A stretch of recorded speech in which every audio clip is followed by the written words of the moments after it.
Global and national economic situation has obviously had an impact on the department, as it has everywhere else in the council, but we are very fortunate that our commercial portfolio is still delivering well, albeit we have a number of debts which we need to make sure that we are chasing. Two more, the management of almost 2,000 staff with various and very different roles is obviously a very big management task and creates risks in terms of making sure that staff are supported to do their job. And at the last count, the department had something like 53 different business units. So, it's very, very disparate and very wide-ranging. And then the last risk that I would highlight is regulation, that we need to constantly keep an eye on. One of the most significant recent bits of legislation and statute has been around building safety, and of course we're very aware of what that means in terms of housing and the risks to our own stock. But I also have services that are responsible for private sector licensing, and we've recently expanded the private sector licensing scheme, but also building control. And obviously building control have a very big responsibility in terms of building safety, and those responsibilities are actually growing now. And there's a national model that we may be pulled into at the request of the HSC and others. So just thought I'd just mention those risks which aren't explicit in the report, but those are the sorts of things that are more likely to keep me awake at night rather than whether we're following financial process and contract standing orders. Yeah, I mean, I think you said something like similar to that last time, that with your department it isn't so much financial risk, it's more to do with workforce and delivery. Yes. Very. That's all I was suggesting by way of introduction, Chair. That's really great, thank you. Before we come on to questions for others, can I just ask a question about where you talk about workforce and you talk about gender and you talk about grades and all that? I'm just are we sure that we're not in a kind of Birmingham situation, coming up? Or is that something that's particularly specific to Birmingham?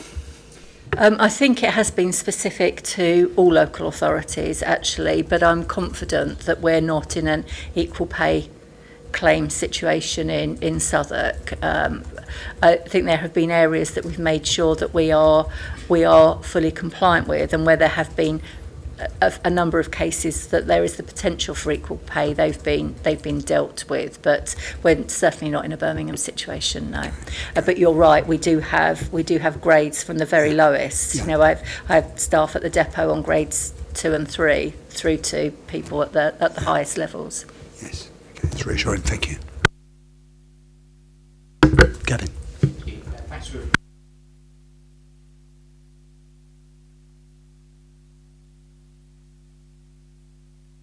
apologies. You mentioned the economic situation and the need to chase down debts. I think the budget table you've provided in the report really does bring home quite how much of a contribution that income makes to the overall budget situation. You mentioned you said there's some debts that we need to make sure that we're chasing. Are you concerned that there are some debts that are kind of outstanding for too long, that we're perhaps struggling in chasing down those debts at all? Okay to answer. Yes, there are. We obviously keep an eye on debt, and we have a debt recovery team, and that process is robust.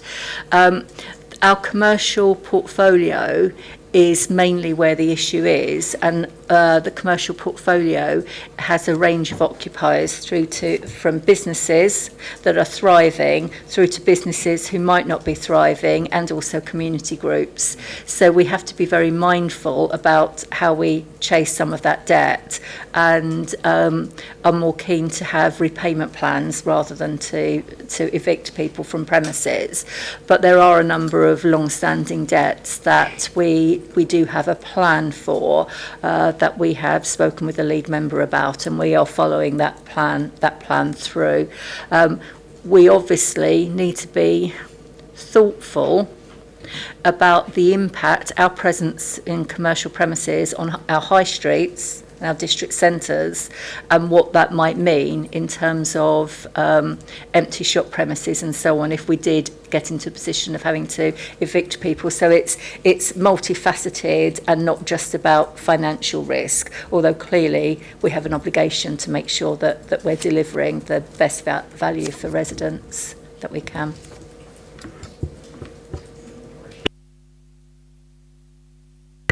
I just wanted to I wanted to raise an issue about governance and the multi-ward forums. So it's a requirement that officers consult on the local implementation plan, the LIP, and they consult on strategic traffic and highway improvements and non-strategic traffic and highway improvements, and that hasn't been happening. It's been raised with officers. How are you making sure that officers are adhering to the Constitution as they're required to do? Thank you for the question, and you've got me there because I wasn't aware it wasn't happening. So I'll need to look into that specifically. There are a number of ways that we make sure that the Constitution is being delivered, through gateway processes for contracts and so on. If something isn't happening though at a multi-ward forum, that should be happening, I'd need to be made aware of that and deal with it. So if you're happy, can we have a conversation offline, and then I'm happy to chase that up. And is it your view, if I may ask a question, is it your view that that's not happening consistently with all of them in all cases, or do you think it's about a particular multi-ward forum? So I think that during COVID lockdowns, completely understandable that different processes were followed. Looking at tight timescales, TfL coming back, you've got threepence halfpenny to spend and you need to tell us tomorrow. I understand that, but we're back on normal functioning. And so last year, all of the multi-ward forums should have been consulted. Now, the Cabinet member will then work with officers to make the decision, but we're back in normal functioning. There should be no reason why that consultation shouldn't take place. And officers should be looking at the timescale that for the implementation, for the submission, and then working out back from there, how do we consult the ward forums? They should be in touch with the chairs by now. There's a ward forum, there's multi-ward forum tomorrow night, but that still hasn't happened, and it's previously been raised, and we've had reassurances that it will happen, but it is not happening. Okay, I agree completely, it should be happening. Thank you. Would it be okay to share the response with the committee, though? I know you're going to do it offline, yes. but if you could share the response. Yes, of course. Thank you. Yeah. Thank you, Chair. I had a follow-up question to the point you raised, actually, about the workforce. Obviously, the paragraph 17 highlights the gender breakdown and the age breakdown. Obviously, there are two demographic groups, but there's other protected characteristics which we obviously need to track. So I wondered, are we tracking ethnicity, sexual orientation, other protected characteristics? Curious to know how the department might compare to the council more broadly, and I suppose whether that information could be included going forward. And then just a sort of quick sort of follow-up question was around Southwark Stands Together, if I may, while I've got my microphone on. There's just a point around the audit being delivered in the summer of this year, so I just wondered if there were any initial findings, or I suppose when you might expect those. Yeah. Yes, we do track the demographics insofar as we know them, and there are gaps in the information because some people don't want to declare that they have a disability, and also ethnicity or race can be an issue as well. But we do track those, and they're tracked corporately, and we have workforce data that is compiled, and we've got some new systems in place, so we should be getting that on a quarterly basis going forward. There has been a bit of a gap in that. I'll be totally honest. With regard to how that plays out in the department, and I'll link that with Southwark stands together as well. Our depot-based staff, so our lowest paid staff, the demographic is that there are many more black colleagues working in the depot than there are in our offices, and it's one of the reasons that Southwark Stands Together has been so passionately pursued within the department. Things like the standard of mess rooms, for example, that's an issue which I feel very strongly is about Southwark Stands Together. It is about everyone needs to have a good place to work and somewhere to eat their lunch and so on. But because of the high number of particularly black colleagues, I felt strongly it's a Southwark Stands Together issue. So it's something that, as a department, organisationally, we're passionately pursuing, but in the department, I think there are specific issues relating to the workforce that I have working in the department, and the colleagues that need to be supported to do their work. In terms of the equality audit, that is coming to a conclusion. It hasn't yet concluded. We haven't yet seen the report, but the corporate management team are waiting for that report and will then review what needs to be done as a result of that. It is very unlikely that we won't end up with some actions as a result of it, largely because this is about continuous improvement, and we know that we want to improve not just in race and ethnicity, but also across all the protected characteristics. So, but it's not yet out. I think just to follow up on that, I think it's helpful to understand how Southwark Stands Together impacts certain departments, and I think that was really quite insightful what you've just shared there. I think in order for this to be relevant for residents, we need to make our actions as relevant to the department as possible. So I think at the moment, and this isn't just about this point, but I think at the moment people hear Southwark Stands Together and externally don't really know what it means, and I think internally we need to make it as relevant for the people working here as possible, and not this kind of broad thing that impacts the council, but really targeted things that impact departments. So, yeah, thanks. Thank you, Chair, and thanks so much for the report. I just wanted to ask, I suppose, a little bit more information around the inclusion, the work around the community infrastructure levy. And I'm conscious you said that financial risk wasn't one of the most significant risks you would identify for the work of the department. But I just wonder if you could talk a bit through about concerns around inflationary impacts in terms of particularly delivering capital projects that sit within the department, but also whether there are concerns around the expectation of how SIL was going to be used kind of before, at an earlier point in rising inflation rather than where we currently are. That's a really interesting question. It's a response, I think, in two parts.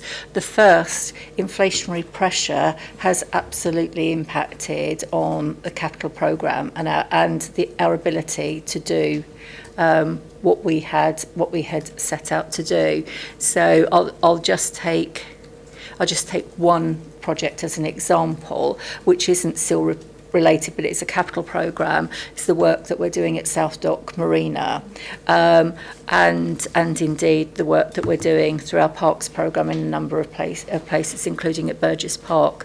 We have seen issues with contractors choosing not to follow through with their tenders, so not to accept work, and we have seen that the money isn't stretching as far as it would have done previously because of the inflationary pressures. We haven't yet seen a situation where we've had to stop doing things, but I think that will be a key consideration through the budget process and as we go through to budget setting in February, about what is the impact of that inflation on our capital programme and how much of that capital programme can we afford going forward. With SIL specifically, there's better news. partly because we've employed a little bit of additional resource to make sure that we're getting all the SIL that we're due.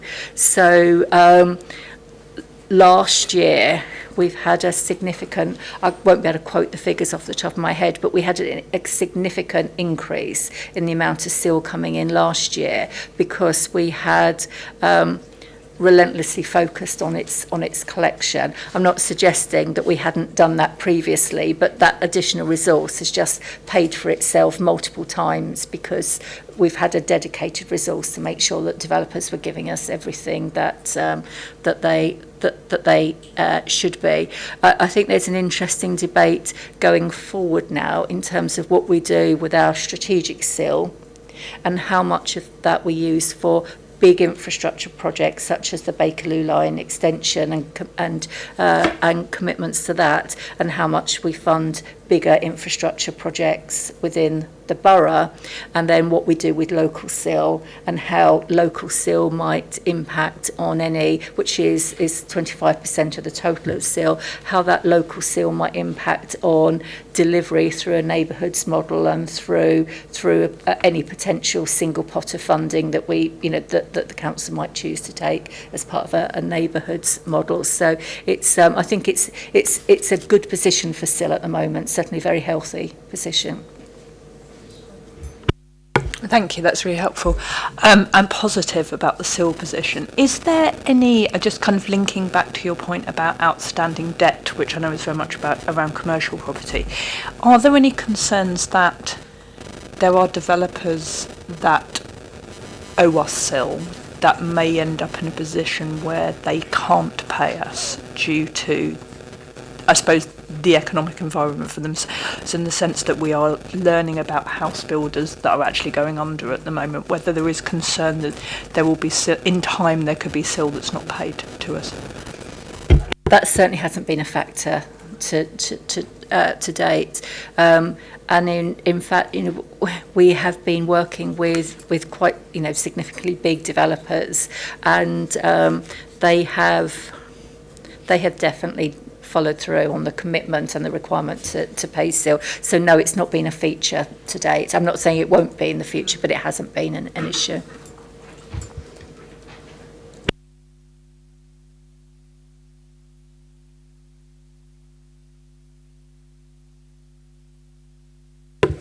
Thank you very much, and I'll come back on the issue about multi-ward forums and make sure everyone gets a response on that. Thank you. Thank you, Chair.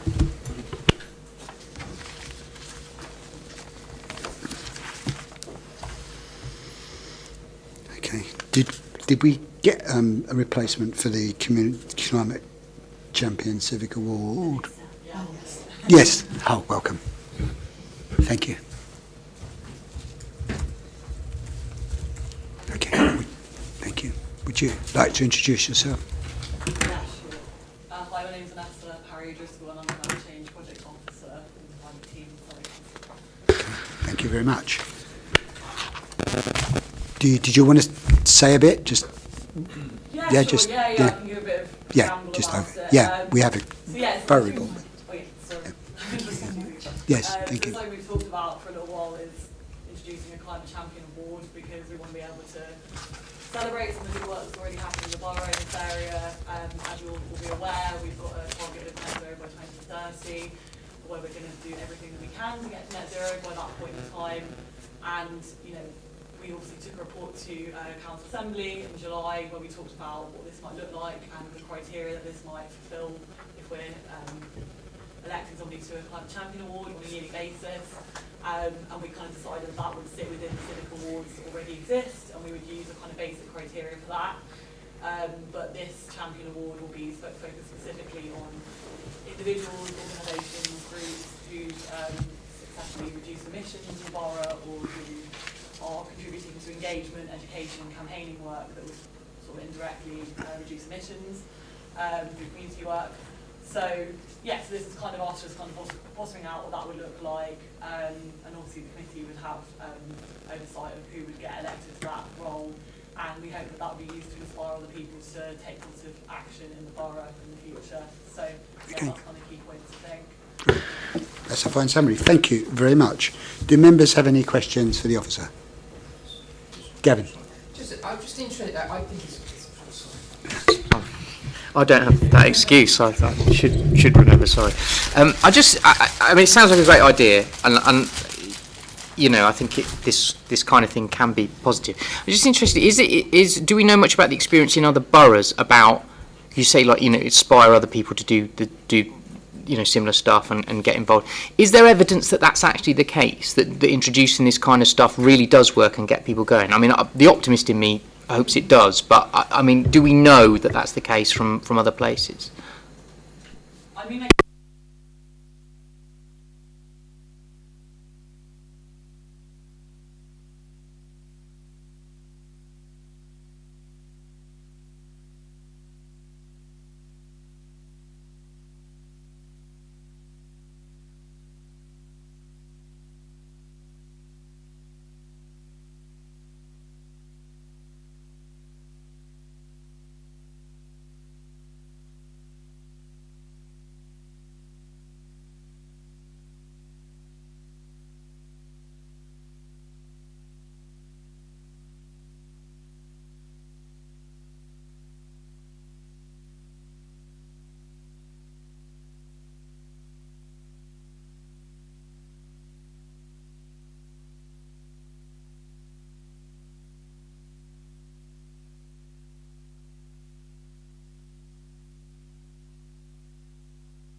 Thank you very much, Chair. Pleased to report that we've signed the 2021 accounts. Thankful to the finance team for their perseverance to get us over the line on that this week. So they've been signed, so that's now done and dusted. So we move on to 21-22 and 22-23. So the plan there is to recommence final accounts work on the 9th of October and to work through from there. I'm actually leaving Grant Thornton at the end of October, so I'll be handing over my responsibilities to one of the partners, Joanne Brown. Jo's a partner in the PSA team with lots of experience in local government, and she and I are having a handover in the next couple of weeks. And we'll get Jo out to meet Clive as soon as possible to make sure that handover goes as smoothly as possible. The plan at present is to make sure that 21-22 are done by the 31st of December and that 22-23 are done by the 31st of March 2024. And the resources are in place to ensure that can happen, and with the continued support of officers in providing information and responding to queries, we believe those targets are achievable. Members will also be aware that we're dealing with an objection to the 21-22 accounts in relation to external decorations at one of the Council's TMOs. And that work's ongoing, and we're currently awaiting the outcome of an internal audit review into the finances of the TMO to enable us to conclude our work and produce a draft statement of reasons. So we will continue to do that work and try and get it completed as quickly as possible. If it's not completed before I go, then Jo will take it over and finalise that. But we will prepare an update to members in due course once the work has been completed and reported to the objector, who obviously we have to report to first. I'll stop at that point, but happy to take any questions from the committee.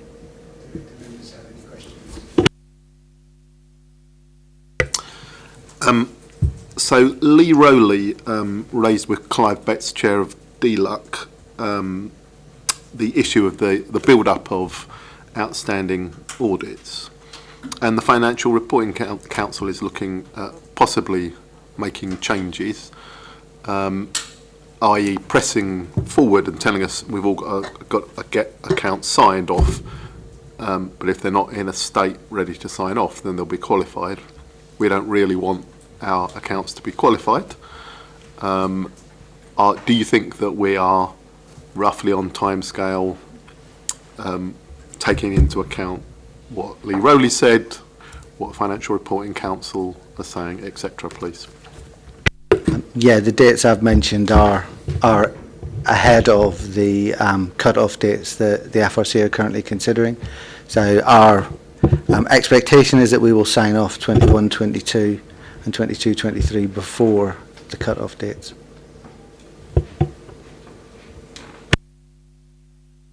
So, Chair, I've got a proposal, not a further question.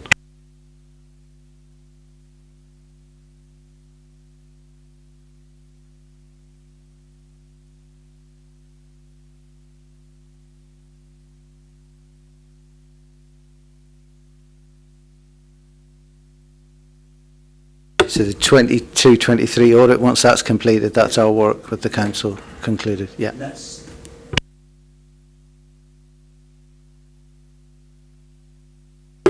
24, yeah. It's quite close to the wire, so does it have to be that date, or is that... We're working as quickly as we can to get through it. I think we're just trying to be realistic with the resources and the amount of work that's done and scheduling it, and obviously allowing the finance team some flexibility around November, December time for budget setting and things like that, that actually giving us to the end of March just make sure that we think it's a realistic and reasonable timetable.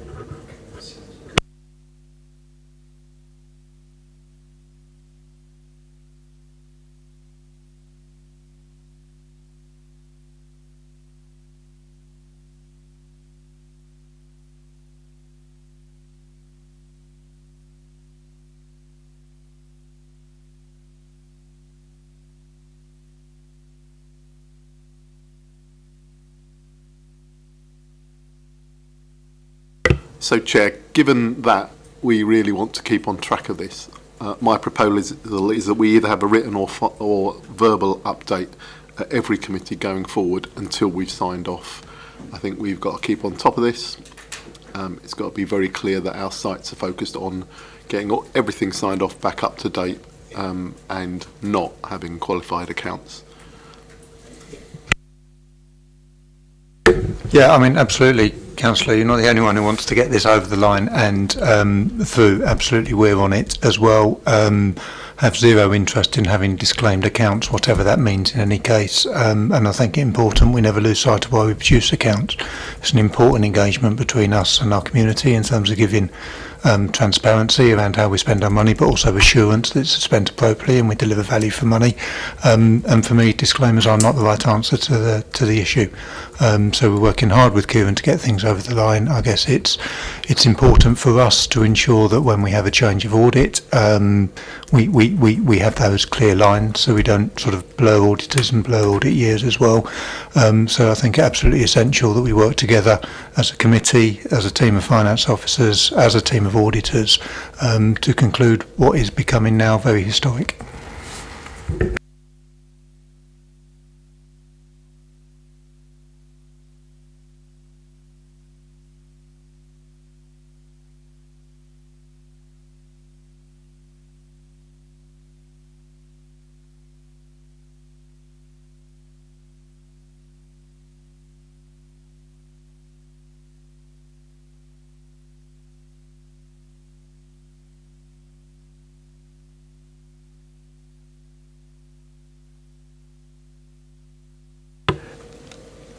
Good evening. My name's Richard Hunter. I'm one of the principal advisors in the Education, Learning and Achievement team, and I'm here deputising for Nina Dole, the Director of Education.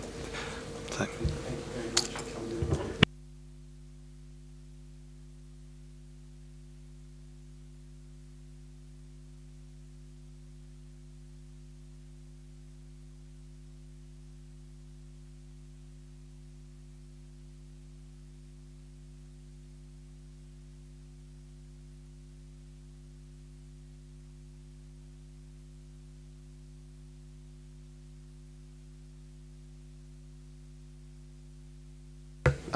So, Chair, I never do want to disagree with you, but it doesn't feel like a very full report.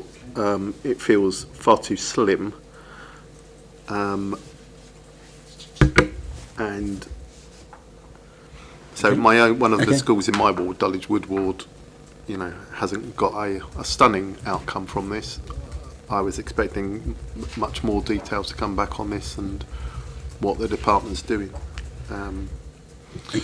So I'd suggest we have a more comprehensive. This is less than a single page. Yeah. It's on an important issue across our schools. We know they're facing financial challenges. We know there are school role issues, etc., etc. I suggest we come back with a fuller report at a future meeting, Chair. It's far too brief. It's not really what we were looking for. Okay. Does anybody else have any questions for the officer? Or Only a comment, Chair, that I would appreciate some more detail. Okay. The particular issues that are coming up. We've got a kind of generic overview, but it would be good to have a bit more. Isn't the responsibility for these reports with the internal auditor? Do they do these reports, not the schools? So internal audit will do a series of reports. I guess what I'm looking for is what's education doing off the back of it? What are the conclusions? How is Dulwich Wood being supported or challenged? What are the patterns? Where they're going next year? What's the department's response to the audits that they've rightly requested? Mm-hmm. Okay. Thank you. Yeah, I will bring in a moment. Forgive me. Yeah. Clive. Yeah, I mean, if the view of the committee is they're seeking greater assurance around risks facing schools, I'm sure we can take it away with colleagues, Nina when she's around and David when he's back from his leave, and bring a report next time that gives you the assurances you require. Yes. Yeah. I know David Quirk-Thornton is scheduled to attend for the governance conversation next meeting, which if you want to specify that you'd be interested in hearing something about that within that, rather than as a separate report, would that be appropriate? Excellent. But we also want something written with more detail in it. That's in advance. Absolutely. Thank you. Thank you. Okay, so we've got that. Thank you very much.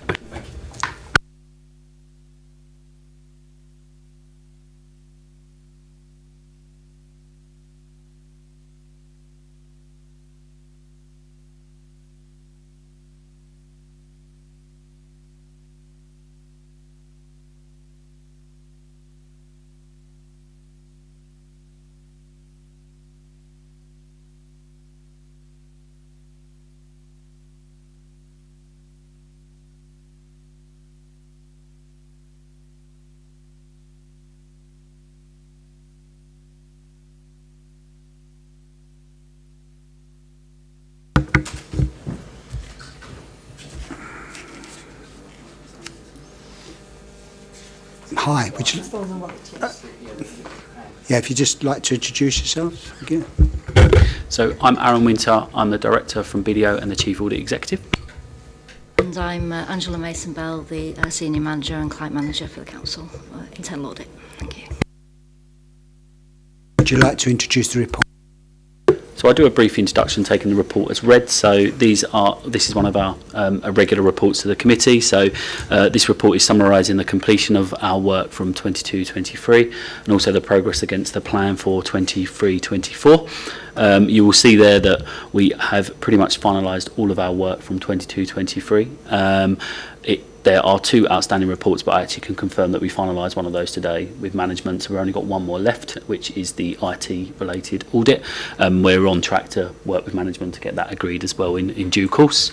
Obviously, when we have the hangover or that I say the hangover, but the overlap with 22-23 coming into 23-24, it's sometimes had an impact on our progress on that plan. But we have a lot of work in progress, a lot of work in field work, and getting close to draft report from the 23-24 plan. And you will see here in this report, we've also got a number finalised in the first quarter as well, and included in here. So we're confident that we remain on track in terms of our delivery and our work for the year. The one report I was going to flag, which probably stands out a little bit, is the limited report in relation to building safety. It was a limited opinion over the design. This was a more forward-looking review. Obviously, we had the officer here earlier discussing about the new regulations around building safety, and we were asked to help with the team with evaluating their progress in implementing and required policies, procedures, and also developing and evolving those as the regulations evolve. They're relatively new, they're quite unknown, and it requires a lot of workforce and specialist individuals and expertise to inform those. And you'll see there the recommendations are really about enhancing those policies and procedures, taking on board the requirement to have up-to-date information on a number of building assets, etc., to put have that golden thread of information throughout the organisation. And then the only final thing I would say is that our report also summarises the follow-up of recommendations that we do on a periodic basis. There hasn't been too much movement since the last committee report in July. It's remained pretty consistent. We've got a few updates, but there still are about 14 recommendations that are long outstanding from 21-22 and 22-23 that we're still chasing management to provide updates and evidence to close those. That was all I was going to say, but we're happy to both take any questions.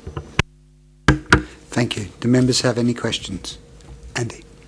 So I'm just going to ask about the parking management and estates parking permit one, which we had the summary of last time, and the expectation was we'd have the report this time, but it doesn't look like we've got the report this time.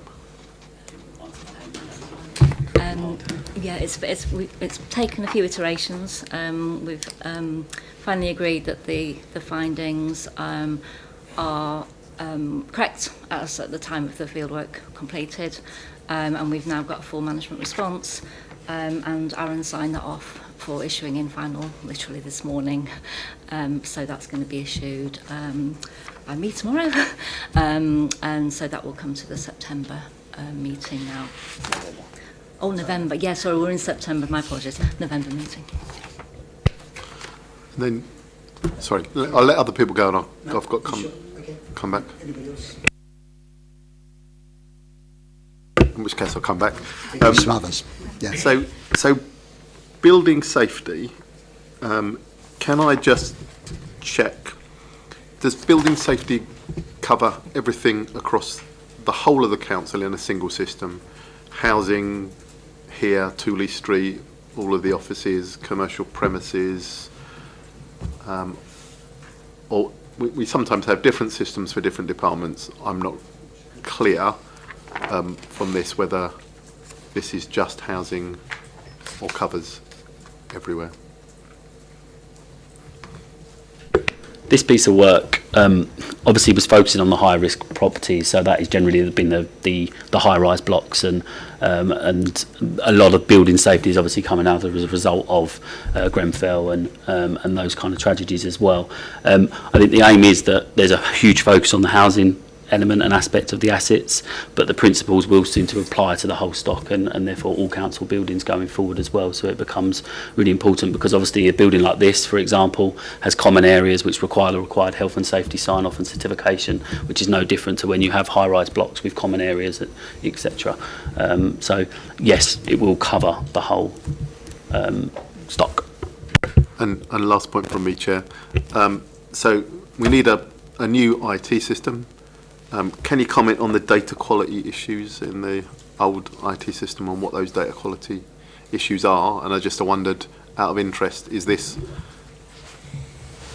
an issue that is challenging other councils? I mean, I understand you need the golden thread, you need a decent IT system. Are other councils having to procure new systems because their old systems don't appear to be quite on the nail in terms of delivering building safety? A short answer is yes.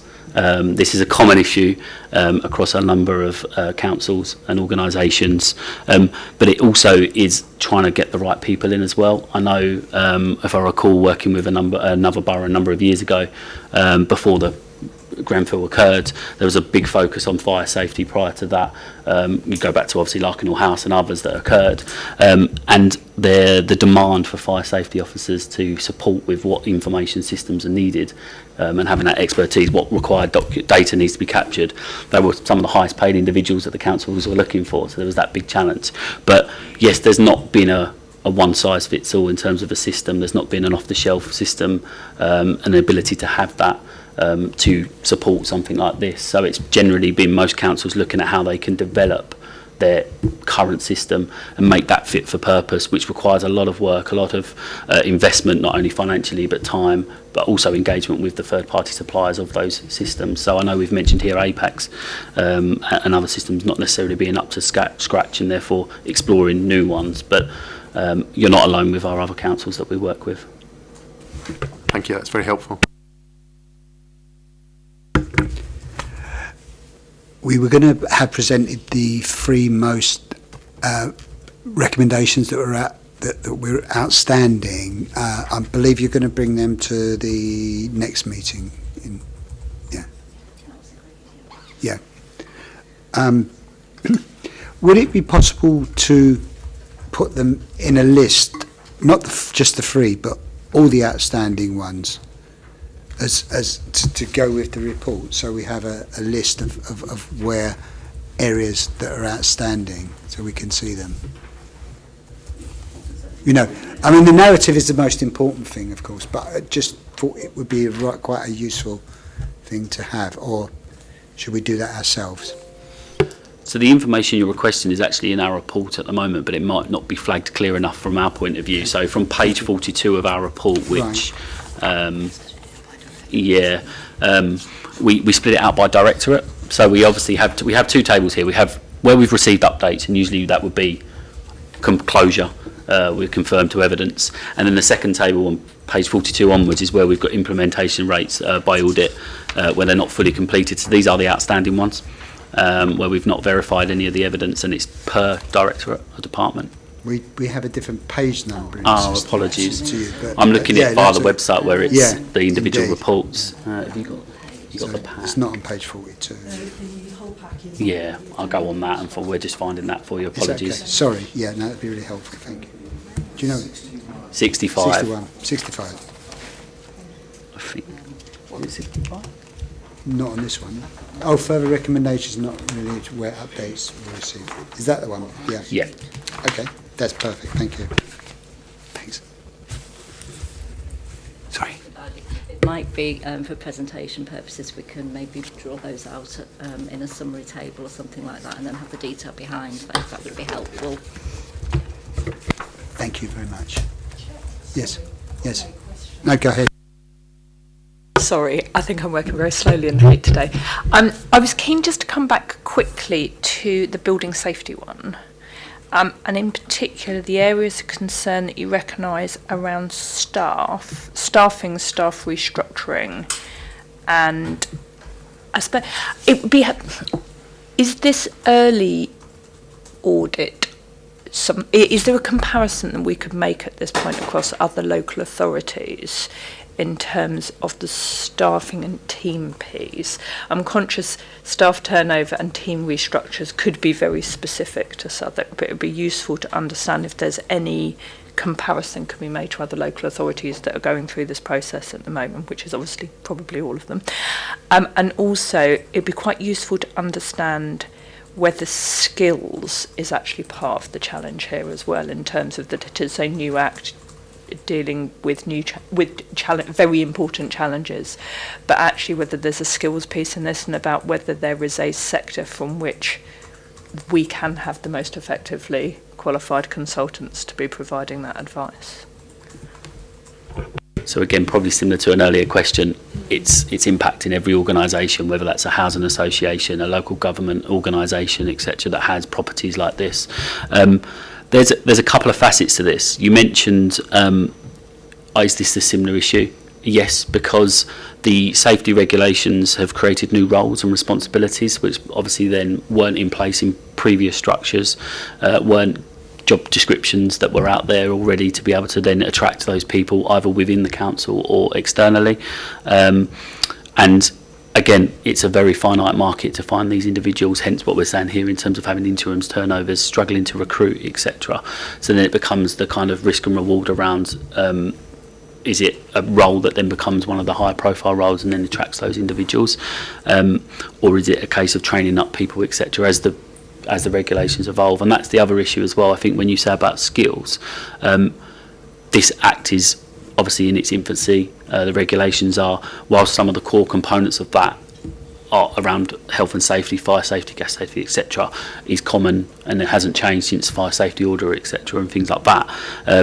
The actual manner of how it operates, how it works within an organisation is new, and how they interact with other and where they sit. So I think that's what we're trying to flag here, is the council needs to be comfortable that they've got those structures right to then understand actually what skills that person need. Yes, they need an element of understanding of the relevant legislation, but this is very much about being a facilitator and being able to coordinate a number of services and work together as well. So that's quite a key component, and I think we did flag here actually the auditor was trying to challenge management around thinking around that as well.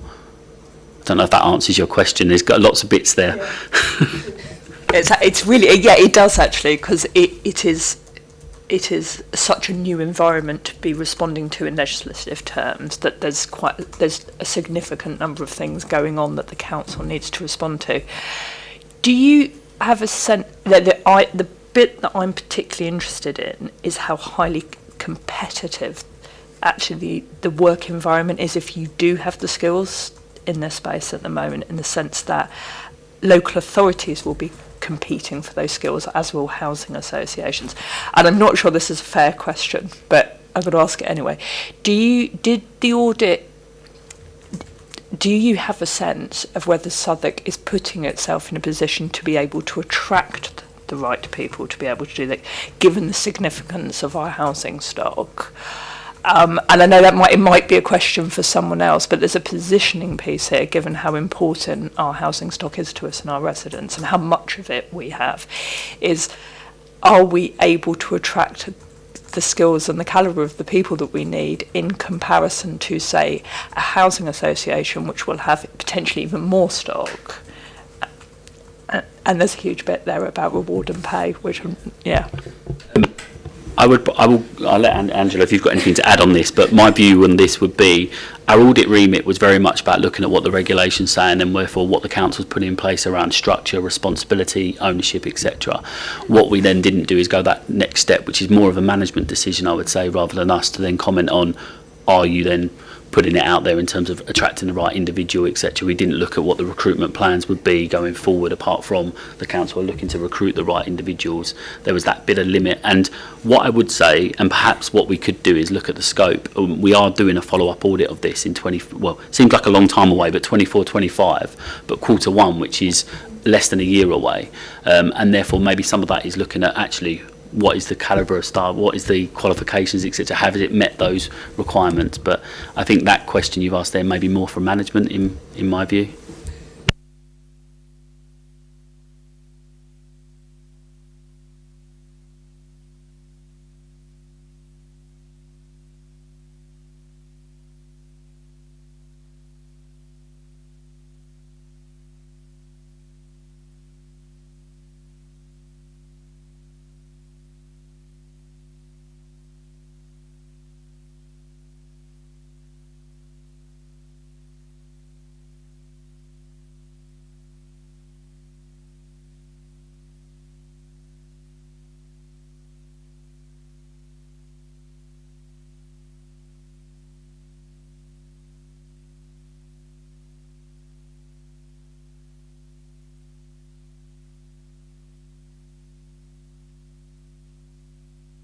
Would you like to introduce yourself? Yes, Nick Baker, BDO. I'm a forensic accountant, counter fraud specialist.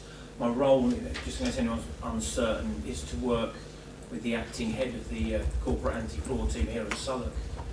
I'm not involved on a case-by-case, day-by-day basis. My role is very much to sort of work with Paul, oversee what he does, help him where he has sort of concerns or issues that he needs to deal with. So that's my general remit. I hope that the briefing paper that I've prepared is in itself self-explanatory and gives a more detailed flavour of the sort of work that the corporate anti-fraud team and the special investigations team perform, and gives more of a sort of a flavour, if you like, of the sort of sums that, in simple terms, that they're looking to save the council at the moment. So Yeah. there isn't really much I can add to anything in the briefing note. You may have noticed that one of the last points in there sort of talks about an ongoing issue with recruitment of staff into the teams. That is in hand, certainly with the corporate anti-fraud team. There are moves afoot now within the HR team to get sort of adverts out into the wider marketplace. We're very hopeful that we can recruit the right people in who A, are going to have the right experience that we need, and B, are going to be here for the longer term. So, Great, thank you. I'm now happy to answer any questions, anything arising out of the notes. Thank you very much. Gavin? Yeah, it's actually the point I was going to raise is precisely on that point around staffing and recruitment, and that the housing units, it says that there's 8 investigations officers and 3 of the staff are on long-term absence, which is obviously reduced capacity. I mean, that is a big, in a team of 8, that is very significant and does kind of raise some concerns, I think. It is.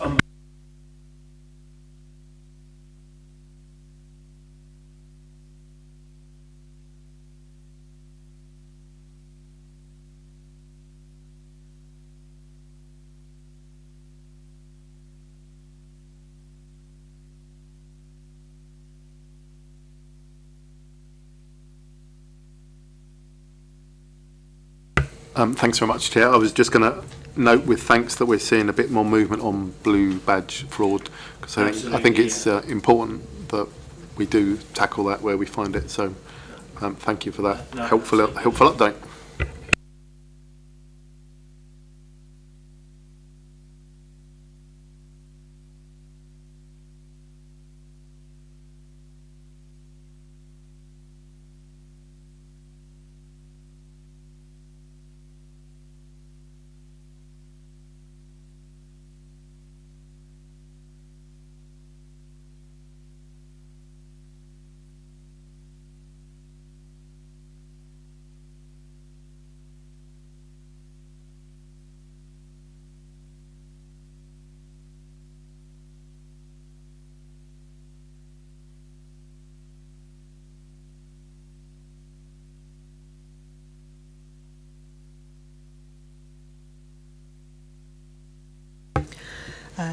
Yes, Chair. The Conduct Subcommittee is part of the remit of the Audit, Governance and Standards Committee. You have a membership of 3, which is ideally 2 Labour and 1 Lib Dem member.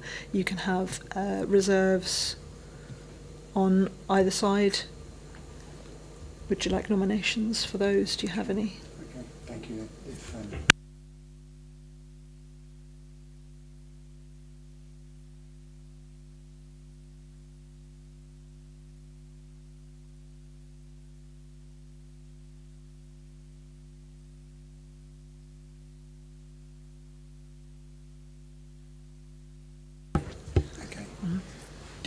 Did we have a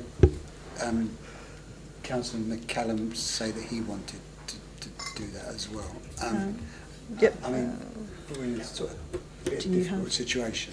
But I just thought for the purposes of proportionality that I'd stand, but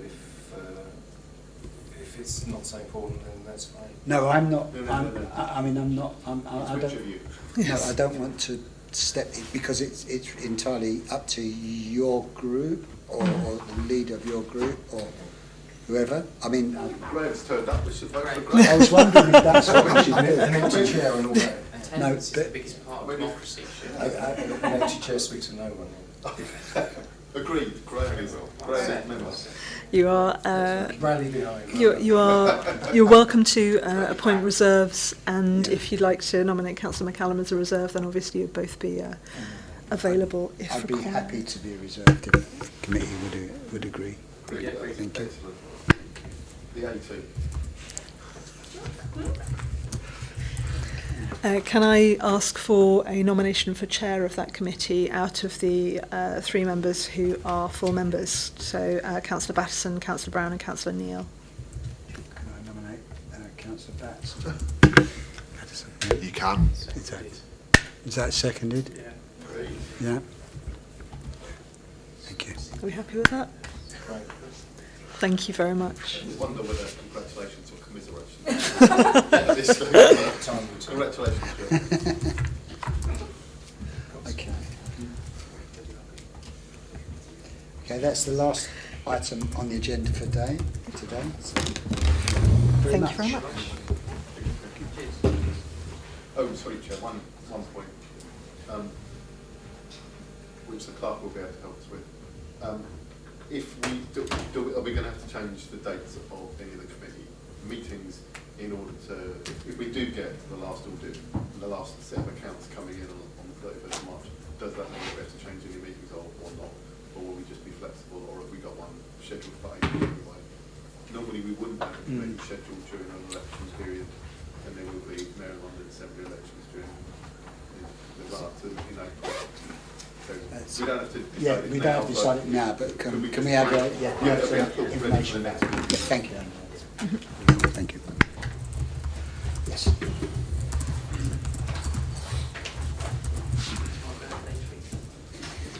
Your birthday, sir. It's okay, no, I've seen some. Happy birthday.